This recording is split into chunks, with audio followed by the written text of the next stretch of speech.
sallallahu alaihi wasallam wa ala alihi wa sahbihi wa dhurriyyatihi wa ahli baitihil kiram, khususan li muallifi hadhil kutub Syekh Syihabuddin Ahmad bin Hajar Al-Asqalani wa Syekh Muhammad Nawawi Al-Jawi wa Syekh Yadi wa Syekh Mujahir wa Syekh Bukhari wa Syekh Abdul Mu'in wa Syekh Muallim Syafi'i Hadami wa Syekh Abdul Karim Marzuki wa Syekh Amiruddin wa jami'i masyayikhina wa muallimina wa ustadina wa li abaina wa li ummahatina wa li futuhil ilmi wal khairi wal hikam. Al-Fatihah.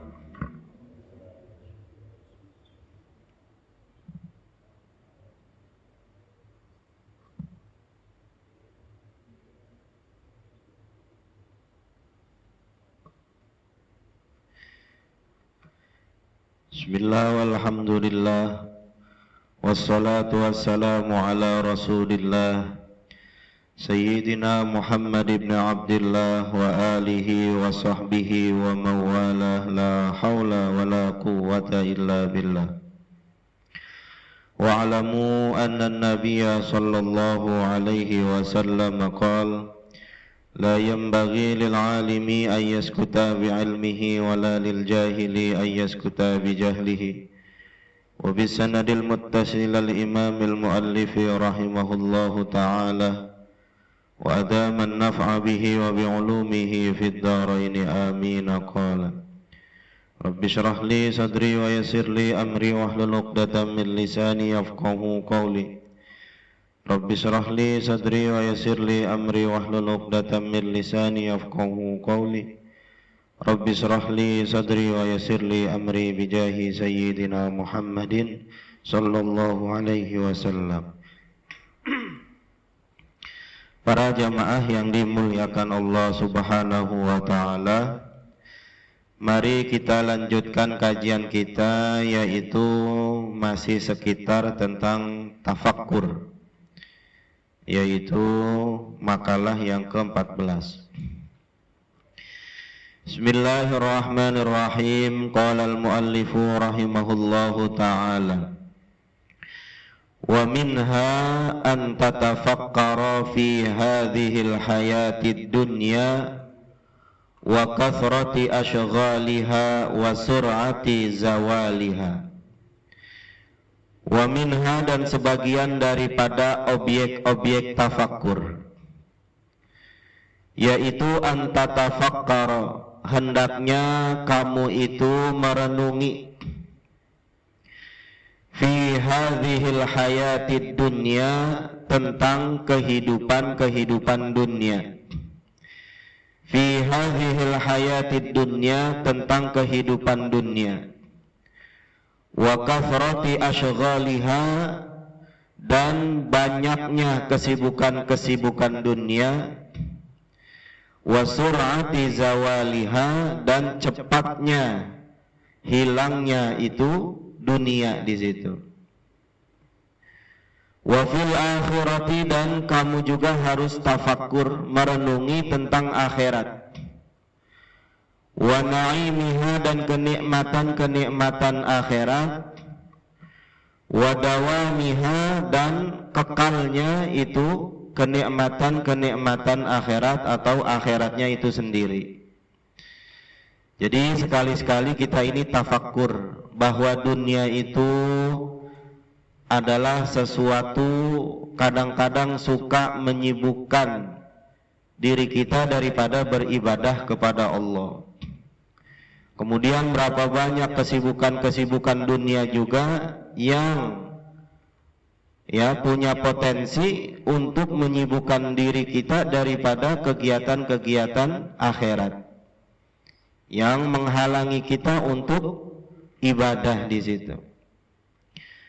Kemudian kita juga harus renungin bahwasannya itu dunia yang kita miliki, kesibukan-kesibukan dunia yang kita jalani atau jabatan-jabatan yang kita miliki, itu sifatnya hanya sementara, tidak kekal.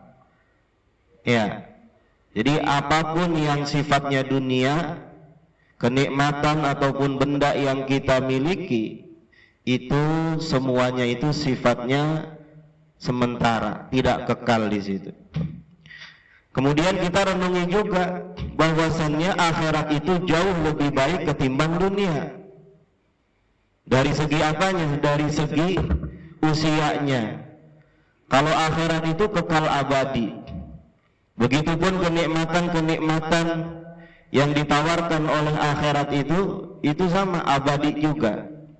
Nah, kalau orang yang pintar pasti dia akan memilih akhirat ketimbang dunia di situ. Maka otomatis dia itu akan memprioritaskan kesenangan akhirat ketimbang dunia. Qala Allah Ta'ala, berfirman Allah Ta'ala, kadzalika yubayyinu Allahu lakumul ayati la'allakum tatafakkarun fid dunya wal akhirah. Kadzalika, seperti demikian itu, yubayyinu Allahu lakumul ayati, Allah menjelaskan bagi kalian al-ayati, akan tanda-tanda kebesaran Allah, la'allakum tatafakkarun, agar kalian semua itu bisa merenungi itu semua. Fid dunya wal akhirah, yaitu tentang dunia dan akhirat. Kalian bisa tuh merenungi, bisa belajar daripada dunia dan akhirat. Kalau dunia itu sifatnya sementara, kalau akhirat itu sifatnya abadi di situ. Wa qala ta'ala, dan berfirman Allah Ta'ala, bal tu'thirunal hayatad dunya wal akhiratu khairun wa abqa. Bal tu'thiruna, akan tetapi mereka itu lebih memprioritaskan al-hayatad dunya, akan kehidupan dunia. Wal akhiratu khairu wa abqa, sedangkan negeri akhirat itu lebih baik dan lebih kekal ketimbang dunia. Wa qala ta'ala, dan Allah juga berfirman, wa ma hadhihi al-hayatud dunya illa lahwun wa la'ibun. Wa ma hadhihi al-hayatud dunya, dan tidaklah kehidupan dunia ini, illa, melainkan lahwun, adalah sesuatu yang melalaikan kita dari Allah.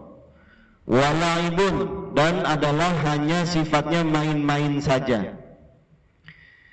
Wa inna daral akhirata, dan bahwasannya negeri akhirat itu, lahiyal hayawanu, adalah kehidupan yang nyata bagi kita. Jadi kata Allah, kehidupan yang nyata bagi kita itu akhirat, bukan dunia. Kalau dunia itu sifatnya main-main saja, sifatnya itu adalah melalaikan. Coba aja dah, apa yang kita geluti tentang dunia, pasti ujung-ujungnya itu capek gitu. Kita main apa dah? Contoh, ya main bola atau main apa gitu, itu ujung-ujungnya capek. Ataupun aktivitas-aktivitas apa yang sifatnya keduniawian, wisata, ya, ataupun yang lainnya. Kalau niatnya itu adalah dunia, maka ujung-ujungnya capek di situ. Beda dengan akhirat. Kalau akhirat itu sifatnya abadi, kehidupan yang nyata. Lau kanu ya'lamuna, seandainya mereka itu mengetahui hal yang demikian itu. Nah, orang yang bertafakur tentang kehidupan dunia yang sementara dan kekalnya kehidupan akhirat, yusmiru wa hadza tafakkur, dan tafakur ini nih, yusmiru dapat memberikan faedah, yusmiru dapat memberikan efek. Laka, bagimu itu apa? Az-zuhda, akan sifat zuhud fid dunya, di dalam dunia, warraghbata fil akhirati, dan melahirkan raghbah, kesenangan, kesukaan fil akhirati, tentang kehidupan akhirat. Jadi Bapak sekalian, ibu-ibu, kalau seandainya kita merenungi tentang dunia itu sifatnya sementara, Adapun akhirat itu sifatnya abadi, maka otomatis akan melahirkan dalam diri kita sama dunia ini nggak tertarik. Kenapa? Karena seenak apapun nikmat yang kita rasakan, kalau sifatnya barang duniawi, itu sifatnya nggak kekal. Kalau nggak nikmatnya yang nggak kekal, kitanya yang mati di situ. Beda dengan akhirat. Kalau akhirat itu selamanya. Kemudian yang terakhir, tafakkur yang terakhir, wa minha, yaitu diantaranya antatafakkar. Dia itu bertafakkur atau merenungi fi nuzulil mauti, tentang datangnya kematian. Kita tafakkur di situ. Kita renungin kalau bahwasannya kematian itu kapan saja bisa menghampiri siapapun. Bisa habis ngaji, bisa besok, bisa bulan depan, bisa tahun depan. Nah itu seringin kita merenungi seperti itu. Wa husulil hasrati wan nadamati, dan ya akibat yang disebabkan daripada kematian itu apa? Al hasrah wan nadamah, kerugian dan penyesalan. Kan biasanya kalau orang ketika dia masih hidup lalai terhadap ibadah kepada Allah, pas udah meninggal baru tuh dia sadar dia rugi, dia merasa menyesal di situ. Wa husulil hasrati wan nadamati, dan hasilnya kerugian dan penyesalan ba'dal fauti, setelah kematiannya. Qala ta'ala, qala Allah ta'ala, berfirman Allah ta'ala, qul, katakan ya Muhammad, innal mauta alladhi tafirruna minhu, innal mauta, bahwasannya kematian, alladzi tafirruna minhu, yang kalian itu lari daripada kematian. Ya. Kita mau mati takut nggak Pak? Takut nggak Pak mau mati? Takut. Ya, makanya kita sering berupaya sebisa mungkin gimana caranya biar itu kita ini umurnya panjang di situ. Ya, sekalipun kita umur panjang, tetap aja yang namanya kematian itu akan selalu menghampiri kita.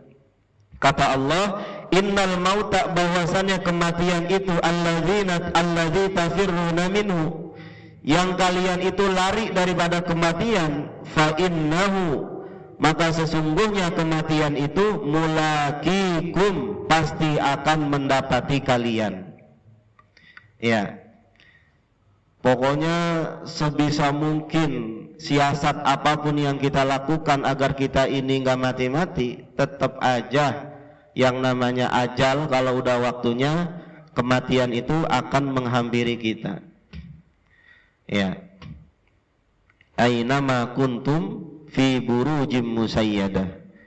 Dimanapun kalian bersembunyi, meskipun di dalam tembok yang kuat, tetap aja kalau udah ajal kita, kematian itu akan menghampiri kita. Thumma turadduna ila alimil ghaibi, kemudian kalian itu akan dikembalikan ila alimil ghaibi, kepada zat yang mengetahui tentang alam ghaib, wasyahadati, dan alam yang nyata. Jadi kita ini setakut apapun kita sama kematian, pasti mati. Nah kalau kita udah mati, pasti kita akan ketemu sama yang punya kita, yaitu Allah subhanahu wa ta'ala. Nah Allah akan nanya tuh, kamu aku beri umur 60 tahun, kamu udah saya berikan kebahagiaan, kamu sudah saya berikan kenikmatan, aku berikan harta benda yang cukup, gimana ibadahmu? Coba tunjukkan ibadah-ibadahmu ketika di dunia.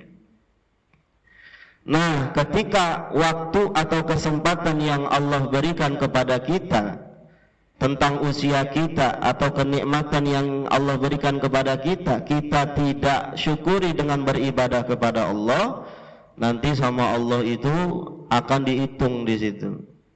Kalau seandainya kita nggak bisa mensyukuri apa yang udah Allah kasih, maka penyesalan yang akan kita dapatkan di situ. Nah, untuk itu selama kita ini masih diberikan kesempatan oleh Allah umur panjang, masih dikasih kesehatan, kesempatan waktu, pakai untuk kita ibadah kepada Allah. Agar apa? Agar nanti kalau ketemu Allah kita bisa mempertanggungjawabkan semua amanah yang Allah berikan kepada kita di situ. Ya. Tapi sebaliknya, kalau seandainya kita ini tidak memanfaatkan fasilitas yang Allah kasih, maka kita ini akan merugi di situ.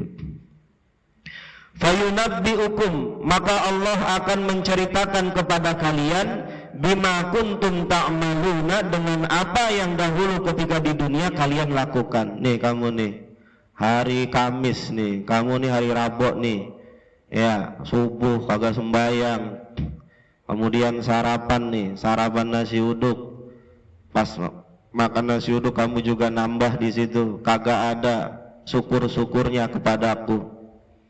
Kemudian jam 10 nih kamu dapat duit, nerima duit 10 juta, mana sedekahmu gitu. Jadi nanti setiap amalan kita ketika di dunia sama Allah dikasih tahu, nih catatan kamu nih.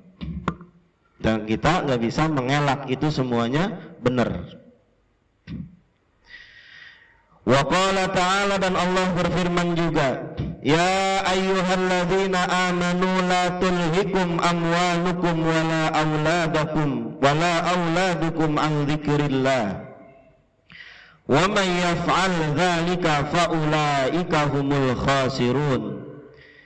Ya ayyuhalladzina amanu, wahai orang-orang yang beriman, kata Allah, la tulhikum, jangan terlalaikan kalian itu amwalukum, oleh harta-harta kalian, wala auladukum, dan jangan juga anak-anak kalian membuat kalian lalai dari apa? An dzikrillahi, daripada mengingat Allah subhanahu wa ta'ala. Maksudnya nggak sampai ibadah gitu.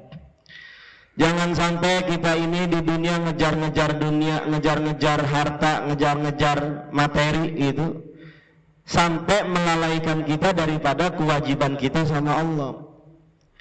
Begitupun juga anak-anak kita, keperluan anak kita, ya, yang lainnya semuanya yang berhubungan dengan kita punya anak, jangan sampai melalaikan kita dari ibadah kepada Allah subhanahu wa ta'ala.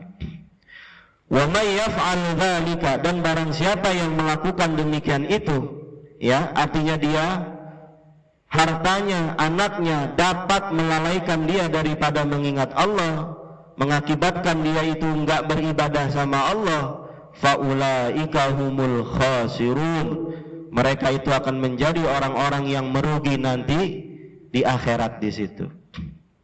Ya. Ayat ini menjelaskan bahwasannya bukannya kita enggak boleh yang namanya nyari duit sebanyak-banyaknya. Boleh. Ya, nyari duit sebanyak-banyaknya. Bukannya kita nggak boleh ngurusin anak kita ini ke sini ke sono dan yang lainnya, boleh. Tapi yang dilarang sama Allah ini adalah ketika harta dan anak itu menghalangi dia itu daripada beribadah sama Allah itu. Kalau seandainya harta itu dijadikan sebagai sarana untuk semakin dekat dengan Allah, oh itu bagus banget gitu. Begitupun anak kita gitu kan, kita pesantrenin, kita sekolahin dan yang lainnya, itu bagus buat kita. Yang disindir sama Allah ini adalah orang yang nyari duit, ya, sampai lembur-lembur, sampai dia itu nggak sembahyang 5 waktu, nggak dikerjain. Ini yang disindir sama Allah gitu kan, ya. Hari duit, ya kan, dari pagi sampai ketemu pagi lagi, sembahyang 5 waktu kagak, ngaji kagak, baca Quran kagak. Ini yang dibilang faulaika humul khasirun, itulah orang-orang yang merugi nanti di akhirat. Nah, untuk itu kita ini sesibuk apapun kita dalam melakukan aktivitas kita, kalau waktunya kita ibadah, waktunya sembahyang, waktunya ngaji, waktunya baca Quran itu. Jadi kita jadi orang itu profesional di situ, istiqomah. Wala yu'akhirallahu nafsan idza jaa ajaluha. Wala yu'akhirallahu, dan Allah tidak akan menunda nafsan akan seorang pun idza jaa ajaluha, kalau sudah datang ajalnya. Kalau kematian, ajal kita, tempo kita hidup di dunia ini udah habis, siapa yang mau nunda kita punya ajal? Nggak ada. Makanya kita jangan bilang orang itu hebat, si anu hebat, si ini hebat. Nggak ada yang hebat. Yang hebat itu yang apabila dia mau mati, dia bisa cegah kematiannya, itu orang hebat gitu. Ya, jadi nggak ada yang hebat. Kenapa? Ketika ajalnya datang mati dia. Ya, sehebat apapun dirinya di situ. Nah, kita nih kudu renungin dalam diri kita nih. Kalau bahwasannya sewaktu-waktu kematian itu bisa aja datang kepada diri kita semuanya. Kalau sudah datang ajalnya. Kan yang namanya orang punya ajal gitu, itu kan kagak ada yang tahu. Yang tahu cuman Allah. Nggak pakai assalamualaikum dulu gitu. Ya, kalau pakai assalamualaikum dulu mah enak, kita bisa ibadah dulu gitu kan. Ini kan kagak. Tadi sore kita baru buat ngobrol sama dia gitu kan, tentang ya 2024 gitu kan. Pas Isa meninggal di situ. Itu kan sifatnya itu tidak bisa diprediksi di situ. Makanya itu yang namanya kematian itu tidak akan datang melainkan baghtah, sekonyong-konyong koder, artinya tiba-tiba di situ. Nah, orang yang ya berpikir menganggap bahwasannya kematian itu bisa saja datang kapan saja, nah kalau dia merenung seperti itu, wa faidatu hadhihi tafakkuri, dan manfaat daripada tafakkur ini nih, ya, bertafakur tentang datangnya kematian secara tiba-tiba, qasrul amali, maka dia akan pendek angan-angannya. Dia pasti nggak mau tuh punya angan-angan yang panjang, nggak ada tuh entar ya usia segini saya harus punya ini, enggak dia. Kenapa? Karena takut lagi ngayal mati di situ. Lagi enak-enaknya nyari duit mati gitu. Ya. Lagi enak-enaknya meniti karir mati di situ. Lagi enak-enaknya ya punya proyek mati di situ. Nah, dengan demikian dia itu Dengan demikian dia itu senantiasa setiap saatnya selalu mempersiapkan dirinya untuk kematian, yaitu beramal soleh di situ. Wa islahul amali, dan dia akan memperbaiki amal solehnya. Wa i'daduz zadi, dan dia akan mempersiapkan bekal-bekalnya liyaumil ma'adi, untuk hari kiamat, untuk hari akhirat di situ. Itulah tafakur yang telah kita bahas ya. Pada yang terakhir itu adalah tentang tafakur kematian. Ada sebuah adab yang dijelaskan oleh Tuan Musannif, yaitu wayam bagi, dan seyogianya antas tahdiro, kamu menghadirkan hatimu, pikiranmu, inda kulli naw'in, ketika setiap satu macam minat tafakkuri, daripada bertafakur itu, mayunasibuhu, sesuatu yang menyesuaikannya, yang sesuai minal ayati, daripada ayat-ayat Al-Quran. Kalau kita tafakur sesuai dengan apa yang difirmankan oleh Allah, niscaya kita ini akan percaya. Wal akhbari, dan hadis-hadis Nabi, wal athari, dan perkataan-perkataan para sahabat. Wajtanibit tafakkur, dan jauhkan dan hindarkanlah olehmu itu bertafakur fi zatillahi ta'ala, tentang zatnya Allah. Jangan kita merenungi tentang zatnya Allah. Jangan kita suka memvisualisasikan Allah di situ. Jangan, nggak boleh. Wa sifatihi, dan sifat-sifatnya Allah. Min haitsu tatlubul mahiyata, dari sekiranya menuntut al-mahiyah, tentang esensi hakikat Allah itu. Wa ta'qulul kaifiyata, dan merasiokan tentang kaifiyah, cara-caranya gimana Allah itu. Ya, seperti apa Allah itu sekarang, sedang apa, dan yang lainnya, enggak usah jauh-jauhin. Wa qad ruwiya, dan sungguh diriwayatkan, sebuah hadis marfu'an yang hadisnya itu adalah marfu' ila Rasulillah sallallahu alaihi wasallam, kepada Rasulullah sallallahu alaihi wasallam. Tafakkaru fi ayatillah, renungilah oleh kalian fi ayatillahi, tentang ayat-ayat kebesaran Allah subhanahu wa ta'ala, yang kemarin yang sudah kita bahas tuh. Wala tafakkaru, dan janganlah kalian merenungi, janganlah kalian bertafakkur fillahi ay fi zatillahi, tentang zatnya Allah. Ciptaan Allah aja yang kalian renungin, jangan Allahnya. Fa innakum lam taqduruhu ay haqqa qadrihi, fa innakum lam taqduruhu haqqa qadrihi ay lam ta'rifuhu haqqa ma'rifatihi. Karena sesungguhnya kalian itu tidak akan pernah tahu akan zatnya Allah haqqa ma'rifatihi, sebenar-benarnya mengetahui.